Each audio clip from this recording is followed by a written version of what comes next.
मंगलवार की कथा सुनने से मिलेगी धन संपत्ति सुख समृद्धि। हर दुख दर्द रोग शोक का होगा अंत। मित्रों, सादर जय श्री कृष्ण। हमारे YouTube चैनल में आप सभी का बहुत बहुत स्वागत है। मैं हूं आपके साथ आचार्य धर्मेंद्र शास्त्री। मनोजवम मारुतुल्य वेगम जितेन्द्रियम बुद्धिमतां वरिष्ठम वातात्मजं वानरयूथ मुख्यम श्रीरामदूतं शरणं प्रपद्ये। अतुलित बलधामं हेमशैलाब्धदेहं धनुजवनकृशानं ज्ञानिनामग्रगण्यं सकल गुणनिधानं वानराणामधीशं रघुपति प्रिय भक्तं वातजातं नमामि। रघुपति प्रिय भक्तं वातजातं नमामि। आज मंगलवार है, हनुमान जी का वार है। हनुमान जी कल्याण करेंगे, सबका बेड़ा पार करेंगे। आज मंगलवार है, हनुमान जी का वार है। हनुमान जी कल्याण करेंगे, सबका बेड़ा पार करेंगे। बोलिए श्री हनुमान जी महाराज की जय। बजरंग बली भगवान की जय। राजा रामचंद्र भगवान की जय। मंगलवार की कथा जो धर्म ग्रंथों में बताई गई है वह इस प्रकार है। ऋषि नगर में केशव दत्त नाम के एक ब्राह्मण थे।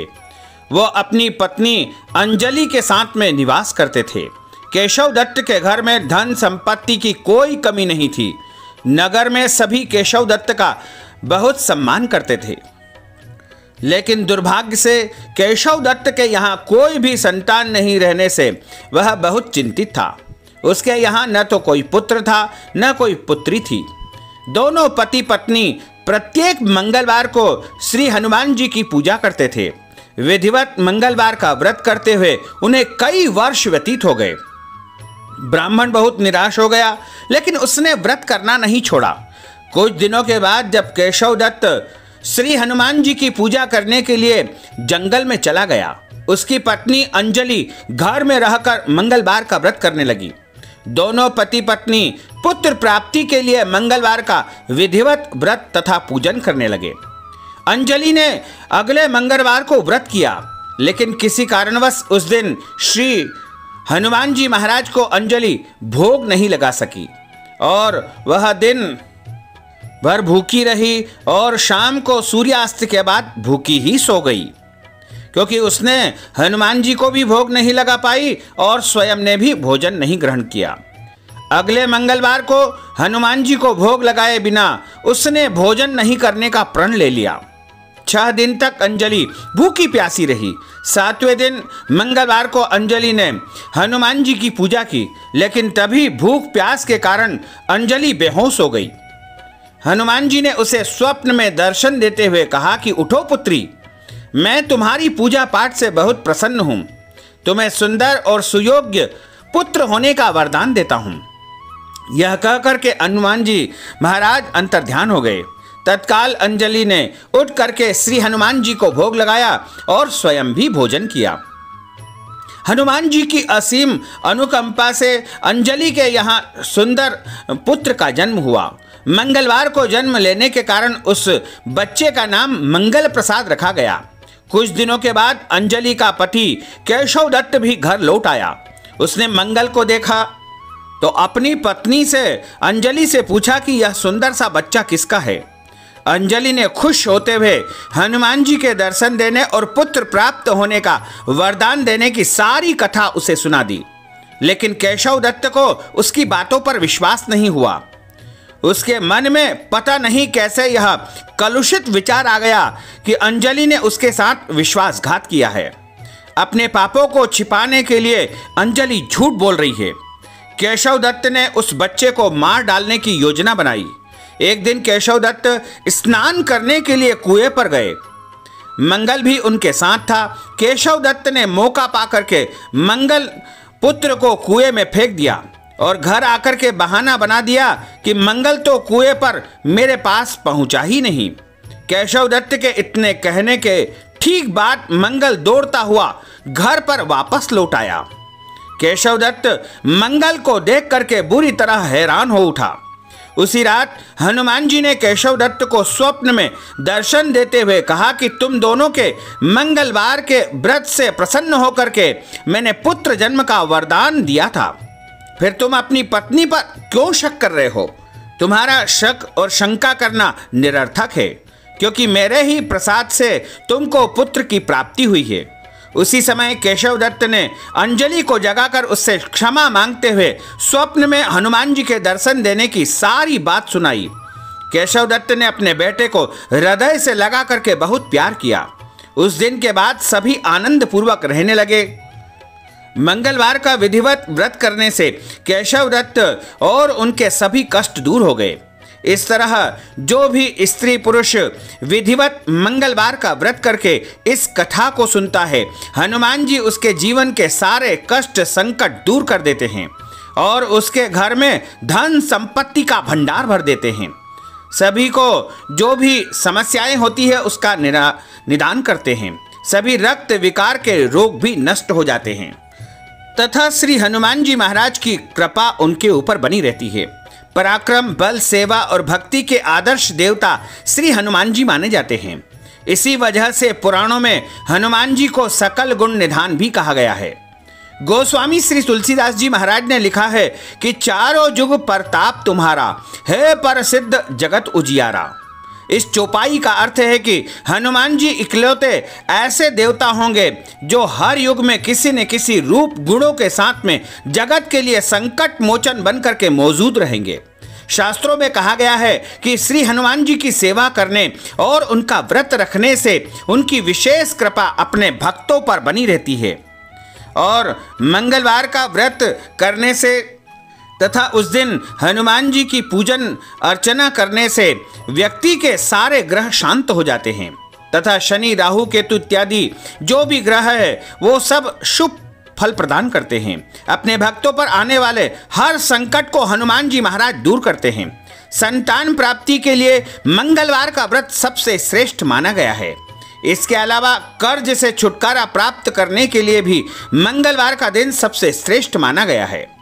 मंगलवार का व्रत करने से भूत, प्रेत और काली शक्तियों का प्रभाव नहीं रहता है और किसी भी प्रकार का टोना टोटका या कोई अला बला या आदि व्याधि आपको परेशान कर रही है या फिर आप कई प्रकार के मानसिक रोगों से परेशान है या नकारात्मक शक्तियों ने आपके घर में निवास बना रखा है, तो आपको हनुमान जी की पूजा करना चाहिए तथा मंगलवार का व्रत करना चाहिए।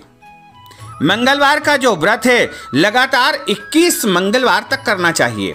मंगलवार के दिन ब्रह्म मुहूर्त में उठ करके स्नान वगैरह से निवृत्त होकर के श्री हनुमान जी का ध्यान करें और उसके बाद व्रत का संकल्प करें।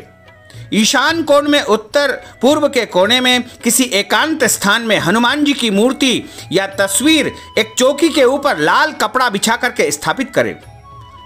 फिर गंगा जल से उनको स्नान कराकर या छींटे दे करके और उनको लाल कुमकुम लगाएं, फिर लाल पुष्प चढ़ाएं और अक्षत चढ़ा करके उन्हें बिल्व पत्र भी समर्पित करें।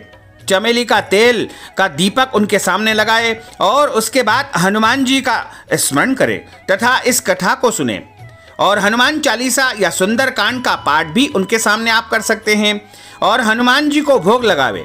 उन्हें लड्डू का भोग लगाया जाता है या किसी भी प्रकार की कोई मिठाई जो भी उपलब्ध हो या चने, चिरौंजी, गुड़ का भी आप भोग लगा सकते हैं। अगर संभव हो तो इस दिन दान पुण्य भी करें। शाम के समय श्री हनुमान जी के मंदिर में जाकर के चमेली के तेल का दीपक लगाएं और सुंदरकांड का पाठ भी मंदिर में आप कर सकते हैं। हनुमान चालीसा का पाठ कर सकते हैं। 21 मंगलवार निरंतर व्रत करने के बाद 22वें मंगलवार को विधि विधान से बजरंग बली महाराज का पूजन करके उन्हें चोला चढ़ाएं और 21 ब्राह्मणों को बुला करके उन्हें भोजन करवावें और उन्हें श्रद्धा अनुसार अपनी क्षमता के अनुसार दान दक्षिणा प्रदान करें। इस प्रकार जो कोई भी व्रत या पूजन करता है तो उसकी सारी मनोकामनाएं पूर्ण हो जाती है। श्री हनुमान जी महाराज को साहस, शक्ति, स्वामी भक्ति और निस्वार्थ सेवा के लिए जाना जाता है। महाकाव्य रामायण में श्री हनुमान जी को भगवान राम का सबसे बड़ा भक्त बताया है। इनकी रोजाना आराधना करने से मनवांछित वरदान प्राप्त होता है। पुराणों के अनुसार भगवान हनुमान जी को शिव जी का 11वां रुद्र यानी रुद्रावतार माना गया है। शिव पुराण के अनुसार हनुमान जी साक्षात शिव के 11वें स्वरूप है। ज्योतिष की गणना के अनुसार श्री हनुमान जी का जन्म 1,85,58,112 वर्ष पहले चैत्र पूर्णिमा को मंगलवार के दिन चित्रा नक्षत्र में मेष लग्न में सुबह 6 बजे हुआ था। हनुमान जी के जन्म को लेकर के कई प्रकार के मतांतर विभिन्न है। माता पिता के नाम के कारण हनुमान जी को आंजनेय और केसरी नंदन कहा था। इनकी माता का नाम अंजनी था और इनके पिता का नाम केसरी था। केसरी जी को कपिराज कहा जाता है क्योंकि वे वानरों की कपि नामक जाति से थे। केसरी जी कपि क्षेत्र के राजा थे। कपिस्थल कुरु साम्राज्य का एक प्रमुख भाग था। हरियाणा का कैथल पहले करनाल जिले का भाग था। यह कैथल ही पहले कपिस्थल था। कुछ शास्त्रों में ऐसा वर्णन आता है कि कैथल ही हनुमान जी का जन्म स्थान है तथा कुछ पुराणों के अनुसार गुजरात स्थित डांग जिला रामायण काल में दंडकारण्य प्रदेश के रूप में पहचाना जाता था। यहाँ पर भगवान श्री राम व लक्ष्मण को शबरी ने बेर खिलाए थे। यह स्थल शबरी धाम के नाम से जाना जाता है। डांग जिले के आदिवासियों की सबसे प्रबल मान्यता है कि डांग जिले के अंजनी पर्वत में स्थित अंजनी गुफा में ही श्री हनुमान जी का जन्म हुआ था। कहा जाता है कि अंजनी माता ने अंजनी पर्वत पर कठोर तपस्या की थी। इसी तपस्या के फलस्वरूप उन्हें पुत्र रत्न की यानी श्री हनुमान जी की प्राप्ति हुई थी। माता अंजनी ने अंजनी गुफा में ही श्री हनुमान जी को जन्म दिया था। सीता माता के द्वारा श्री हनुमान जी को वरदान मिला हुआ है कि यह जो है कलयुग में और आने वाले सभी युगों में चिरंजीवी के रूप में पृथ्वी पर हमेशा हमेशा के लिए विराजित रहेंगे। यानी आज भी इस पृथ्वी पर श्री हनुमान जी महाराज विराजित है। यदि आप सच्चे मन से सच्ची भक्ति से उनको याद करोगे, उनको पुकारोगे तो निश्चय ही आपके सामने प्रकट हो जाएंगे। तो भक्तजनों, हमने जो ज्ञानवर्धक कथा आपको सुनाई है उसको आप अधिक से अधिक लोगों को शेयर करिएगा, लाइक करिएगा, कमेंट करिएगा और यदि अभी तक आपने सब्सक्राइब नहीं किया है तो अभी और इसी समय सब्सक्राइब अवश्य कर लीजिए। आपको और आपके पूरे परिवार को सादर जय श्री कृष्ण, सादर धन्यवाद।